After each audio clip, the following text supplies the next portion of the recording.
Welcome to Lovely Esteem. I'm Lovely, the auntie you always wanted, the sister girlfriend you didn't know you needed, honey. You got to have self-love to have self-esteem, and here we know that God don't make no junk. So we're going to sit down, talk about it, and see how we can fix it, baby. Let's do it.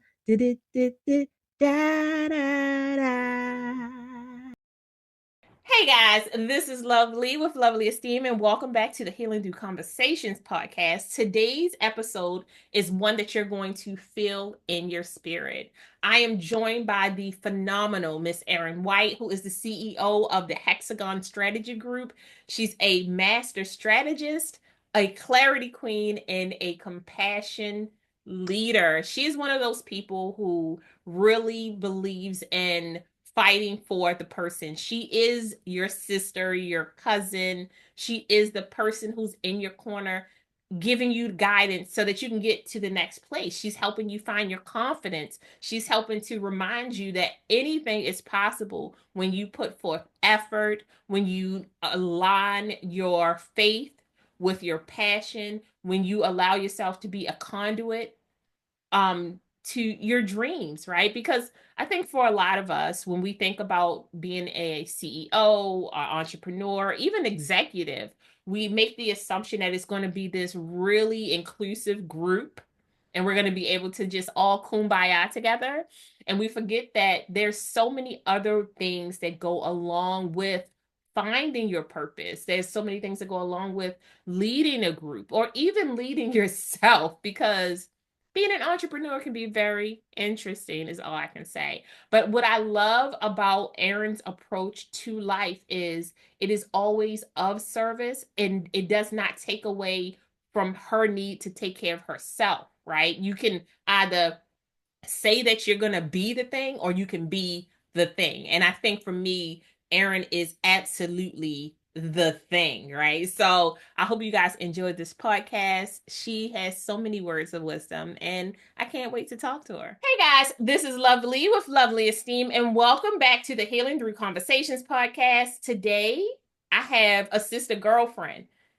I said it before, I'll say it again. Being able to talk to people that you've grown up with, to watch them not only find their footing, but watch them fail forward, watch them figure out how to pivot, watching them not only embrace their faith, but figure out what works well for them within their faith, right? A lot of us, we have times where we question what we're doing. We're not questioning why God, we're questioning how can we accomplish the task that we were given. And one of the things that I love about Miss Erin White is that she has taken it to the next level when we're talking about what pivoting looks like, what rebuilding looks like, what restructuring looks like, what recreating looks like, because she's had multiple careers within her career. And one of the things that really makes me happy is watching how much she still loves up on her family and her friends and her alma mater. She is a Howard girl through and through. You will not take that away from her. But she is mastering, heck, did you get it? She's mastering what life looks like for us as we not only age, but as we celebrate who we're becoming as people, and understanding that with that wisdom, it gives us permission to spread that throughout our community, friends, and family. And I'm so grateful that she is here. Thank you, Erin, for being on the podcast. Please introduce yourself. Hello, everybody. My name is Erin White, and I'm the founder and CEO of Hexagon Strategy Group. Originally, I am from Baltimore, Maryland. I grew up with Lisa. We've been knowing each other since we were 14 years old. And I don't know how you feel about saying your age. I'm okay with it. Oh, I'm 49, babes. Yeah. Well, I'll be 49 this year in August, and that is really, truly a lifetime. And I'm very happy, grateful, and proud of that. I live in Atlanta, Georgia. I also am, I don't know how much you want me to say, but give us the business. I also am a coach at organization down here, a business coach called the Russell Innovation Center for Entrepreneurs. And so I coach individuals who are making $250,000 or more in their business and headed to $1 million. And so I'm grateful for that. And my organization that I started and founded helps small and medium-sized businesses build out their strategic plans and operational plans. But the twist on it is that I make sure that they understand how to include hospitality principles in their business so we serve with excellence. I love it. I love it. And one of the things that I was so interested in, not only knowing Erin for as long as I've known her, but being able to be a part of her backstory and Mm-hmm. how she got to this place. I think that when we talk about hospitality and when we look at what it means to serve, the idea of service, what it looks like to really not only put in strategic planning, but clarity within that service. A lot of us, we miss the mark because we make it about us. We make it an I statement versus a we statement. So, can you kind of elaborate on what really took you down this journey? How did hospitality really play such a huge part in your life?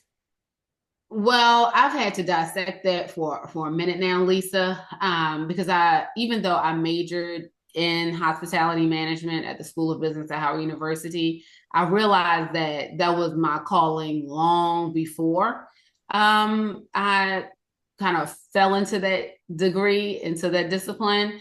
And so, because hospitality is a gift from the Holy Spirit as well, and I realized that I've always had that gift. I've always been welcoming and open to individuals, and I just love people. All of my careers, as you have said, they all center around helping other people and elevating others to that level. And so, when I became aware of that, I realized that hospitality and service truly is my calling. And so, I feel like even today, these days, we're sitting in March of 2025, that we need to be kind to others, even more so than any other time in my life.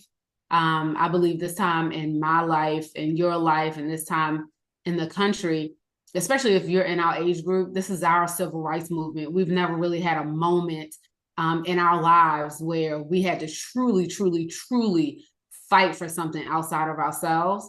Mhm. And I marvel right now at the ability, even during this difficult time, for people not to treat each other well, for businesses not to treat their customers well.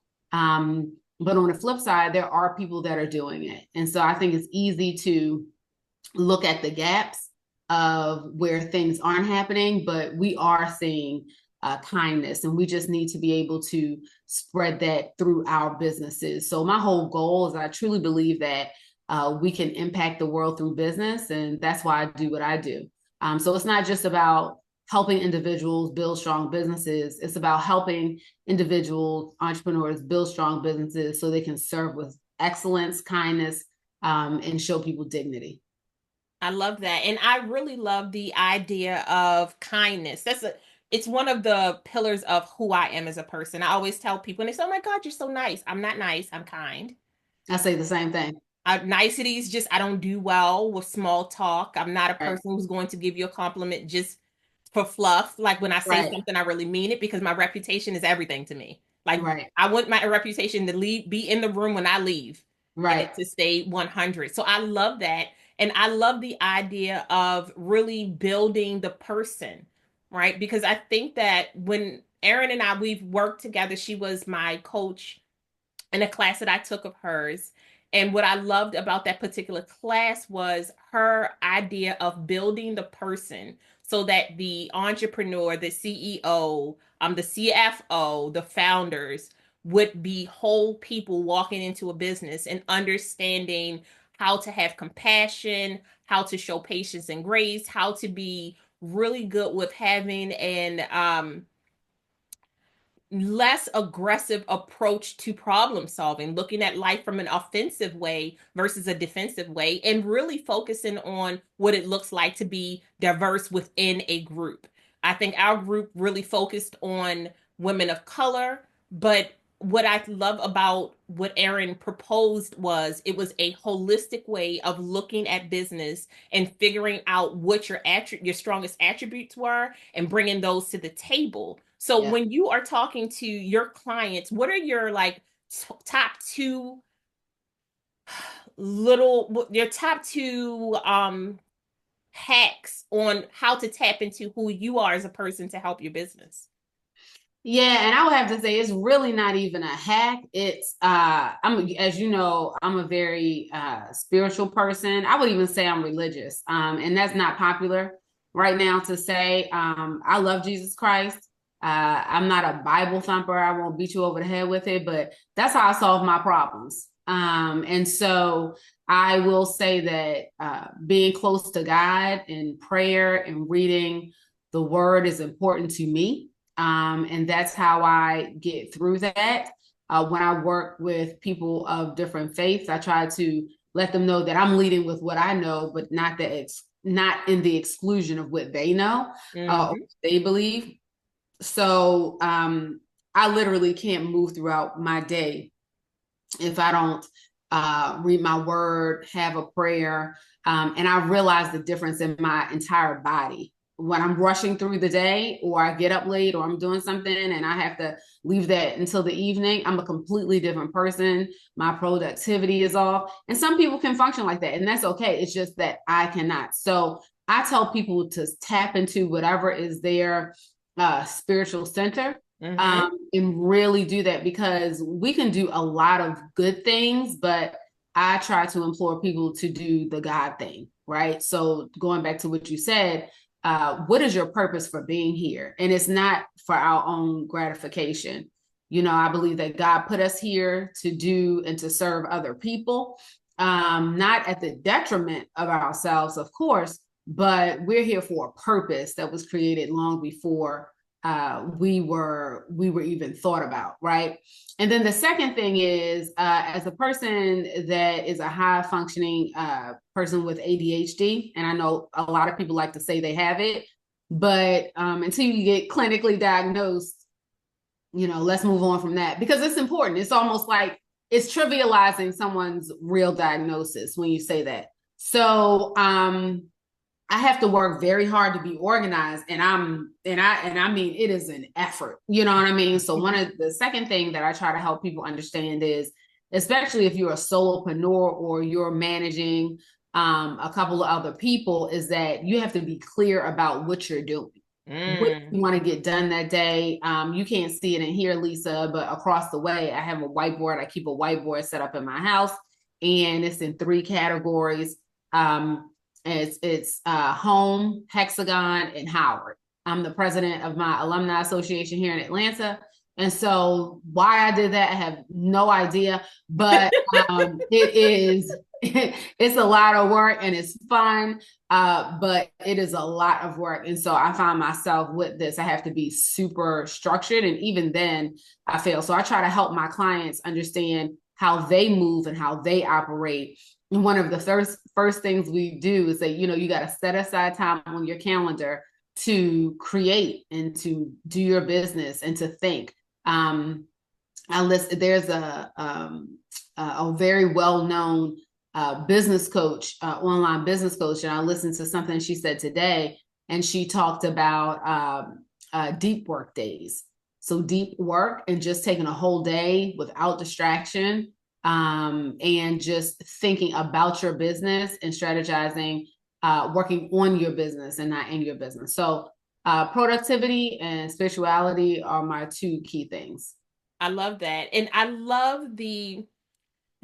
think that when we are talking about organization and being an I'm going to use the I statement. I am an overachiever's achiever. Okay. So doesn't mean that I'm focused all the time, but whatever I decide I'm going to do, I overdo. Like I Mm-hmm. overwhelm myself. It is one Mm-hmm. of the wonderful things about me. I've just learned to accept it, because at some point you have to put the pen down. You have to Yeah. step away from the keyboard, because Yes. you do lose your creativity as a business owner when you bang on the keys too long. Like there's some time you have to go out and touch the grass, go Mm-hmm. out with a friend, get some fresh air. Absolutely. And I love the idea of you as a coach also understanding, hey, as your coach, I need to work on me so that I can help you be better. The better I am at organizing myself, then I can give you tips on how to do this. If I fail, I let you know I failed. That way we can figure out how to pivot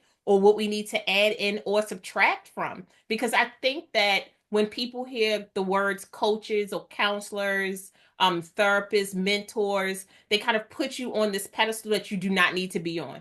We Right. are imperfect, that perfectly imperfect. And there Right. are things that we're supposed to work on because the more I improve my skill set, my mindset, the more passion I provide towards myself, the more positive talk I have with myself and taking away some of that negative talk or of I can't, I won't, I should have, I could have, and like really adding in those next time these are the steps that I have to take. Next time this is the way that I can do this. And if I don't make it, accepting that and moving forward.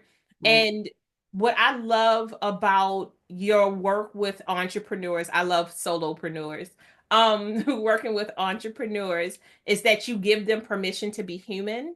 Mm-hmm. And I think that that is a hard thing for a lot of us overachievers to kind of step down from, especially if we're detoxing from corporate America. And I would love your thoughts on that. Yeah, I think that's a humility uh situation. You know what I mean? Like you said earlier about failing forward, I think for me it's easy. Again, people are my passion. I know people say that, but I've been through a lot in my life, just like many people have, and sometimes at the hands of other people. And so it's important to give way to compassion because you don't know why a person thinks the way they think. I can tell you the only thing I don't have time for are two things is putting yourself down. Like I can't deal with a lot of that. And I know we all do it, but using that as a crutch not to move forward, that's probably the only thing I have that really kind of gets under my skin because I really want people to work on that because your self-worth Mm, affects how you move forward. And we talked about some of yeah. that in our coursework that we did. But the other thing is just not trying or making excuses. One of the things I've had to tell a couple of my clients is I don't want you to pay me. Like I don't feel good taking money from you if you're not doing your work. It feels like I'm stealing. Yeah. So that is a value of mine. And which has caused me over time to really vet the people who I work with, especially one-on-one. Mm-hmm. And I don't do a lot of one-on-one coaching or consulting anymore. Not unless it's through like a VIP day where we kind of run the gauntlet to map out whatever strategy they're interested in doing. But yeah, I would say coming from corporate, I don't think people understand that working in corporate is nothing like being an entrepreneur. It's almost like, just because you went to school, that means you're smart. Just because you went to college, that means you're smart. It doesn't. I've seen plenty of overeducated, uh, not really people that are moving forward or that are and that are not nice. You know what I mean? Yeah. So, Yeah. but to your point, they swear they have everything going on because it's one thing to run your department or run your team when you have resources that Mm. someone's giving you. And it's another, and also to when you're getting a check every 2 weeks, it's easy to tell somebody what they're not doing, what they're not doing right. But when and I have big girl bills, you know what I mean? And I'm a full-time entrepreneur. But when you are truly running your own business and you have to eat what you kill, then there's a lot of humility that then comes with that, very much so. And so you learn how to give people a wider berth and show them compassion. And so that's one of the things that is very interesting to me is that mindset piece going back to that self-worth, because a lot of our self-worth are tied to our jobs, our salaries, our positions, and things of that nature. And it's a very American thing. It's very Mm-hmm. American. You know, it has nothing to do with race, creed, or anything. It's just an American thing. When I've traveled to Europe, I've seen it in Europe. You know what I mean? It's a very European, Eurocentric way of thinking, is to tie yourself to your accoutrement. You know what I mean? Your things that make you look good. So that's what I have to say about that, especially with people coming from corporate, and I deal with a lot of women. I have a lot of compassion for that, but it takes a lot of mental work to kind of get past that. And you never really will get past it until you have to. There's some people that can be entrepreneurs and have a side hustle, and I advocate for that. I say do it as long as you can, because this full-time entrepreneurship is not for the weak. It is not for the weak or the faint of heart. Mm. So, you know, so that's my stance on it. Well, one, thank you for saying that. I always feel that way. I'm like, when people say stuff like, "Oh, I'm going to become an entrepreneur," I'm like, no, okay, there's a mindset.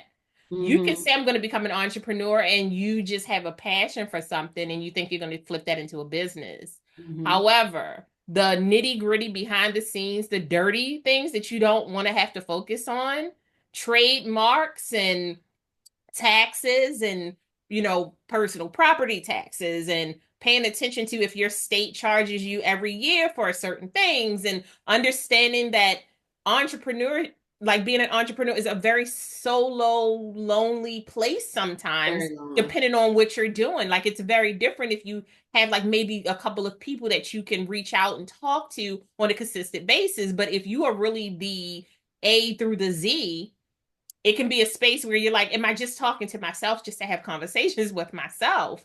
Yeah. And that's the part where I wanted to bridge the gap, where I'm always like, what's the gap? What's the gap? With regards to your idea of your placement in this world, because I loved from the class that we took with you, Erin, what I really appreciated was the breakdown of self-reflection and not only self-worth, but the different self-worth, self-compassion, Self-esteem. self-esteem. Mm-hmm. Those type of things are people always just lump them together, right? It's Mm-hmm. like if you're an entrepreneur, you're rich.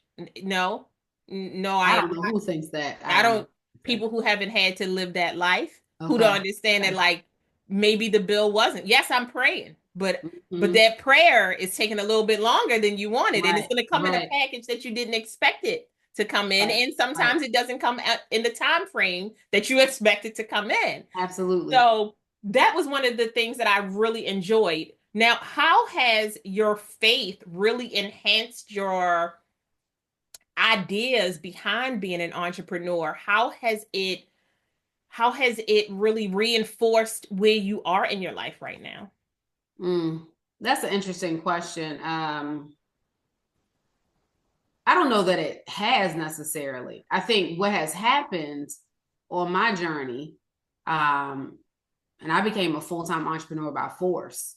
It wasn't something I chose, which is why I advocate for people to stay at their job as long as they can and to structure their time. But what has happened, not so much as an entrepreneur, but what has happened in these 2 years that I've been full time is, to your earlier point, I have watched God work in my life. Mm-hmm. And so it's made me less afraid. It's made me less afraid because I had to depend on him, her, to really guide me and get me through. Um, all of those things, like I said, were stripped away. And I made great money. I made a lot of money in my full-time job. But when I had to figure out how to live and how to do certain things, and I did not know where a client was coming from or what was going to happen, even though I was doing all the things, I was in panic and I was in reaction mode.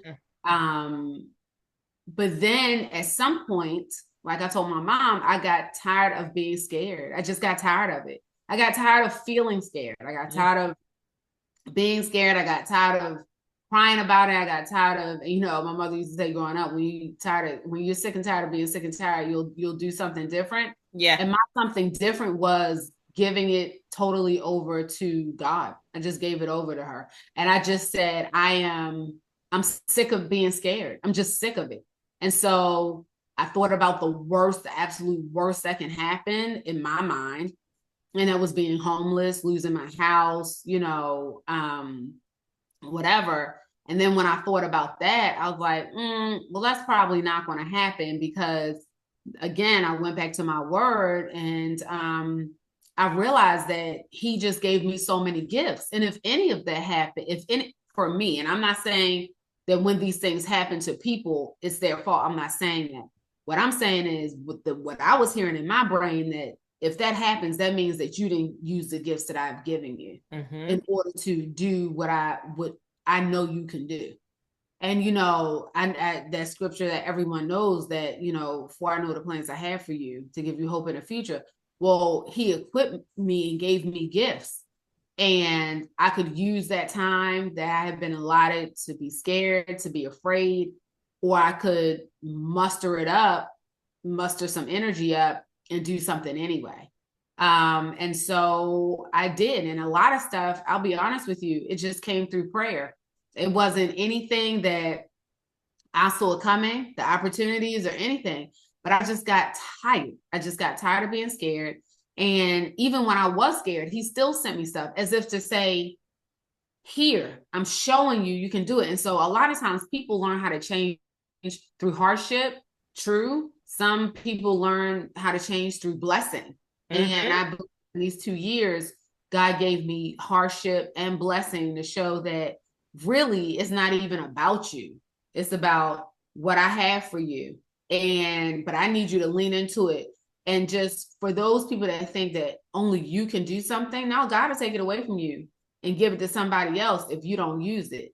And so he doesn't need us to get his work done. He wants to use us to get his work done. And so I just told God, I'm here. I'm here. And when I get really scared, I pray and I read my Bible. But I will tell you, lately, maybe this past year and some change, I have been so at peace with life, even when stuff isn't right. Like it's still an uphill battle. You know what I mean? Yeah. But I'm amazed at something you said in the beginning. It's so crazy. My mother said it to me. She was like, I'm amazed watching you through all this struggle and all this hardship. You still make time for family. You still make time for friends. You still make time to do things with your alum. You still, because I was like, what else am I supposed to do? You know what I mean? What else am I supposed to do? And I don't really find it that extraordinary. I was like, it's either that or lose my mind, so what's going to happen? And so I'm grateful to Mother God for all of the opportunities she has given me. And I'm just eternally grateful for that. So that's the part of it where I don't know that maybe it has helped, but truly, I wouldn't say, I think it's vice versa. I think God helped my entrepreneurship. I don't think my faith necessarily, because there were times where I couldn't muster it up. I couldn't muster it up. And so that's what I'm saying. I think even in spite of ourselves, God will help us. And we just have to be faithful. One of the things that has come out of it is that no matter how much money I get now, I tithe it. So I would just tithe a piece of it or this or that, because I was so scared that I wasn't going to be able to pay my bills. I wasn't going to be able to do this. If I get a $6,000 check, 600 is gone. You see what I'm saying? Like I'm just doing it. And it's out of gratitude, and everybody has to do what's best for them. But quite frankly, God, his blessing has helped me. His blessing is giving me strength, his blessing.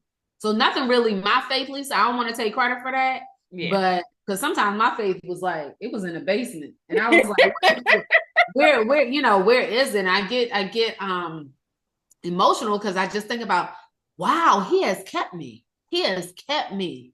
Yes. Really giving me opportunities that, quite frankly, because sometimes God, what she'll do is she'll bless you out of nowhere, so you can't give anybody else the credit except for her. Speak And on it. that's 2 years. So now that I feel like, because I feel like I'm on an upswing. I do believe that that has strengthened me, just being open to that. And it was a choice. And I think we should all choose. And that's why I said it was nothing that I could have done. If I wasn't reading my word, if I wasn't praying, I don't think I would have made it. I wouldn't have made it. No, and what I will say, a couple of things, because thank you so much for not only being super honest, but Yeah. being vulnerable. But that's the kind of relationship that we have where it's like honesty is the best policy because it Mhm. puts forth the most purpose for me. And I love it. Like I'm a person who really believes that fear and faith walks next to each other. The fear that I have will never outweigh the faith. I have faith that walking through this fear on the other side, there will be what I need. Now I Right. have to walk through the fear to get there because there's a lesson that I have to learn. Right. I might not want to learn the lesson, Yeah. right? Because all of us, we're like, no, I can, if you could just give me a side door, Right. Lord, maybe you could find somebody else to do that. No, it's me. Right. Okay, Right. all right. Right. Right. I think a lot of us walk through that space, but understanding that not only I always say to people, use what works well for you, as Erin said earlier, right? Wherever your faith lies, if it's you and you just feel more comfortable with affirmations, if you just feel more comfortable with your prayer, if you feel more comfortable with your chants, the things that make you and help you ground you, right? Because if you are walking in the light of the faith that you have, you want to live up to the divine idea of your faith. That's most of us. We're like, what am I supposed to be doing in this moment to live up to my acceptance of my faith, whatever it is? And I don't knock anybody for wherever you have to stand within that space. But I think when we are looking at understanding ourselves, we have to be very honest about the struggles that we all go through and that we continue to go through, like moving forth. Yes, it's beautiful right now, but what happens when it's not? Can you still be in this space of loving and acceptance and compassion? And what happens when you're really forced to have to look outside of yourself for that idea? And I think that for me, that's where my faith lies. Like before I get out the bed every morning, I always thank my whole body. I thank God for giving my body permission to move, for me being able to think clearly, for me being able to breathe. And then I'll get out the bed and move about and I'll say my affirmations when I'm driving down the road or something like that. But like that's how I stay connected with my faith. Before I go to bed, I say my prayers, but most of the time, my prayers are not about me. My prayers are about the people around me whom I touch or who I'm allowed to participate in their lives because as a Gen Xer, I feel like we are, as you said, the civil rights, but also sidebar, we are now in a position to share knowledge that we may not have been privy to because our parents weren't given permission to speak up, weren't given permission to talk about their personal struggles. They were always given permission to talk about the communal idea of being Black, but what is it like to be a Black woman in this world right now? What does it look like to go through perimenopause? What does it look like to be married? What does it look like to be single? What does it look like to live your life in service? All of these things that I think that our generation, we have this platform where we can not only embrace, but we can help people find clarity and understanding in the small things that are happening within their lives. And I think that you sharing your story of faith is what I talk about when I say healing through conversation, right? Because you said, no, it wasn't me. This was God. I just happened to be a conduit in which they used me through and I'm blessed for that. But I was not always this strong. I had questions along the It way. ebbs and flows. I mean, something may happen 2 months from now where I won't be strong. And I think, this myth of happiness really sends people down a wrong path. This myth that you have to be happy all the time. I don't know Yeah, where it came from. This I do this know where it came myth from. of The happiness. American dream. Yeah, I That mean, well, and idea it just came from. of. This is why sometimes I don't say spirituality, because I think some spirituality leads you down a path that you don't know because it looks so sunny and bright. You don't Mm, know that it's leading you astray. mm, So there is no guarantee in life that you're going to be happy all the time. Trouble is going to come all the time. mm-hmm. You know what I'm saying? It's about how do you, I think it was Staples to talk about something. You hit that easy button. We're always, like you said, looking for the side door or something. I think that's a very human thing. But I think that myth of constant happiness is really hurting people. And like, when I hear individuals talking about, I'm looking for my purpose, I'm looking for my purpose, and they spend so much time looking for that purpose.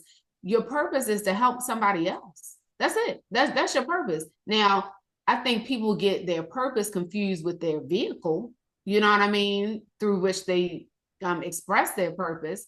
But you're like I truly believe that in all my jobs. So since, Lisa brought up, so I started out in hospitality management. I've run hotels, restaurants, family businesses in South Africa, and then came back. And then I went into HR. What is that doing? Helping people. And so Mm-hmm. I'm helping people. And a lot of people don't like the HR department, but all of mine, they loved me. They loved me. They was like, you're probably the best HR person we've ever met. Why? Because I actually did the job that HR should do. And that is listen to people, even when, because little side note, HR is never there for you. It's always there to protect the company. But when you do that, when you do HR, it's how you do things. It's not necessarily what you do, it's how you do. And I've worked for global organizations. I've had 33 countries at one point under my purview, and I had to lay off people from 26 of those countries, and Mm. all in one fell swoop. But how I had to do it, how I had to partner with the organization to do it, I got to say how it was done. And I had a lawyer that was working with us. He was like, he told my mom, because he invited us to a Hawks game, whatever. And he was like, she truly is the most compassionate. She's the best HR person I've ever met. She wouldn't even let us do certain things. I was like, no, no, no. How much are they going to get? Did it? So your calling, your purpose is to help other people. And now I'm an entrepreneur. And I'm glad you took that away from the course that you took, Lisa, because the goal is to help people. We're here to plant seeds. I remember some of our conversations in the group. I remember other people's. So I'm a seed planter, and we Mm-hmm. all are seed planters. So I don't expect everybody that takes a course from me or joins my community, does whatever, to be a rock star entrepreneur. Everybody has their journey. It's taken me years. I've had my business since 2016, in different iterations. And so I think that we have to be very clear that life is full of ups and downs. And the more you expect that, then you can develop ways to cope with those ups and downs. Like I said, I choose my faith, and I choose my friends, and I choose my family. That's how I cope with those things. So and I really get on my soapbox about that, because this myth of just, it's really hurting people. It's causing people pain because they're misinformed Yeah. about that. Yeah, they're misinformed, and you're chasing something that is unattainable. And so if you decide to become an entrepreneur, whether on the side or full time, it's going to hurt. But these last 2 years have hurt. But I can tell I am walking in a different person. But it's been other times in my life like that. This is not the only time. Yeah. I lost Yeah. my dad in 2009 when I got laid off my first time. When, that's my point. It goes like this. That's life. And That's life. hopefully you're learning from that Yeah. and becoming a different person and letting God work in your life. I love that. And I think that, kind of like to wrap this up and to put myself on the soapbox about grief, Mm-hmm. learning how to grieve properly, right? Mm-hmm. This is where therapy comes in. This is where counselors, mentors, coaches, hiring a grief coach, somebody Yes. who can help you properly grieve. Because one of the best things that happened to me was learning how to grieve.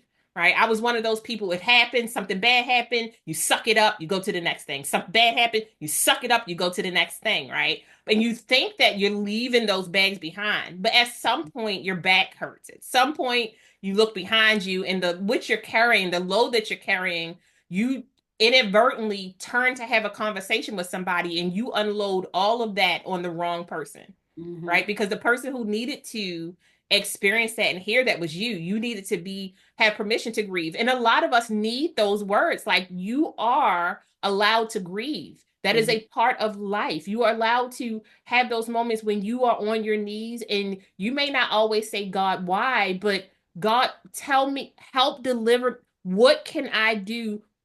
Or you just cry.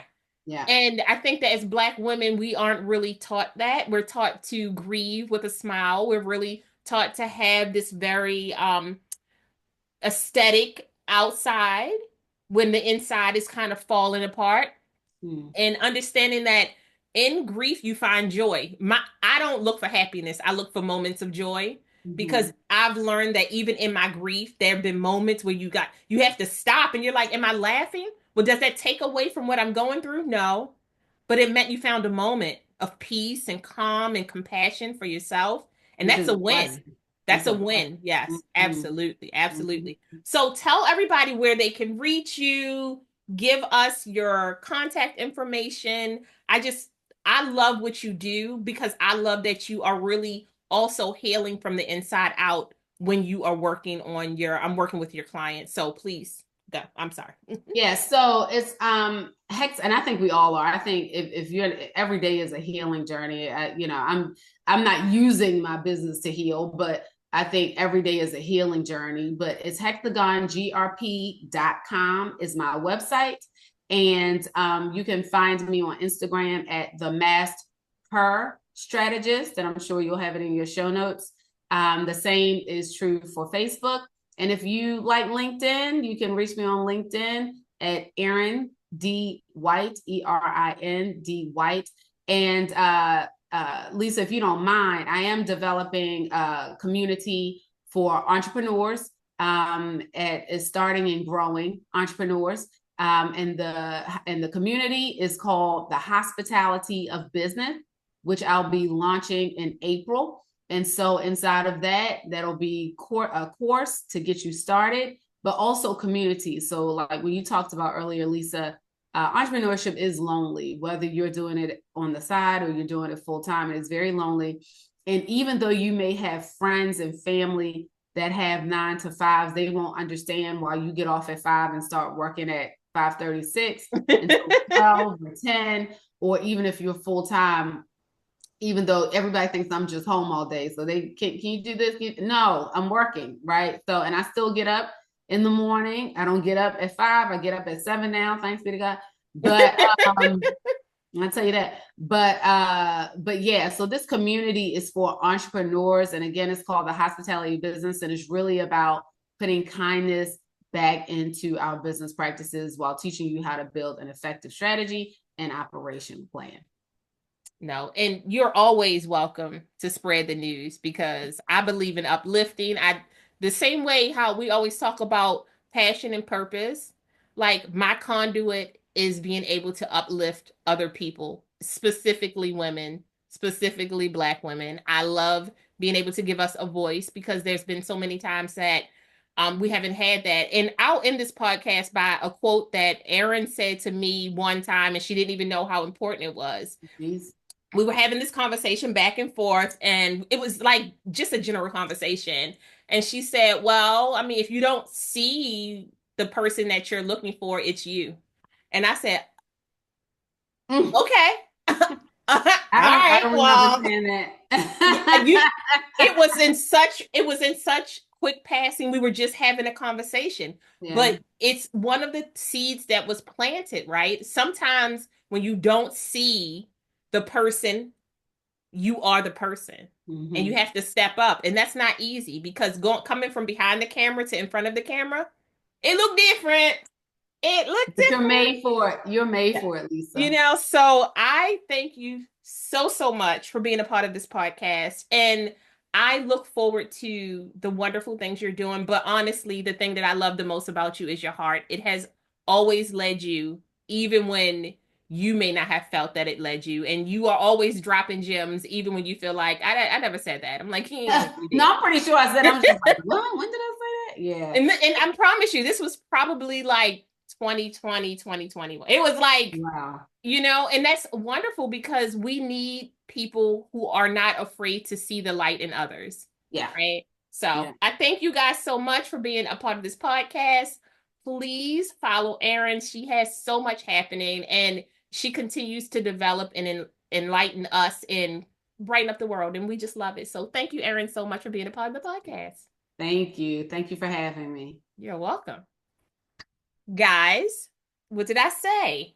Not only is Erin a visionary leader, she's a person who blends heart with hard work. She's a person who really talks about finding results without compromising your humanity. And that is something that makes me feel like that's what a leader is. A leader is somebody who understands what it means to fail forward, somebody who understands themselves and stands firm in what they believe in, and they really just they exude what it means to be of service, but to understand that if I don't take care of me, if I'm not in control of me, and I don't mean that in a spiritual way, I mean that in a I hold responsibilities for myself in this particular space, then I can't help anybody else out, right? And the fact that she not only is so open and vulnerable and loving towards her friends and family and community, how she is always there to reach out. As she said, either I participate in in life or I lose my mind. And I feel like sometimes we do a little bit of both, right? But having this conversation with Erin just really, I enjoy watching her be her. I enjoy watching her continue to pivot and rebuild and find joy in those moments that we really care about and to figure out what it looks like to be unstuck because sometimes we get stuck. We get stuck a little bit. Maybe it's just me. Am I the one who's stuck? But you know what I'm not stuck in? Learning how to articulate my feelings, wants, needs, and desires so that I can better advocate for myself and the people that I love. Please like, share, and subscribe. We love it over here. Lovely out. Thank you so much for joining us. We hope you found some healing, connection, and joy. Until next time, bye, loves.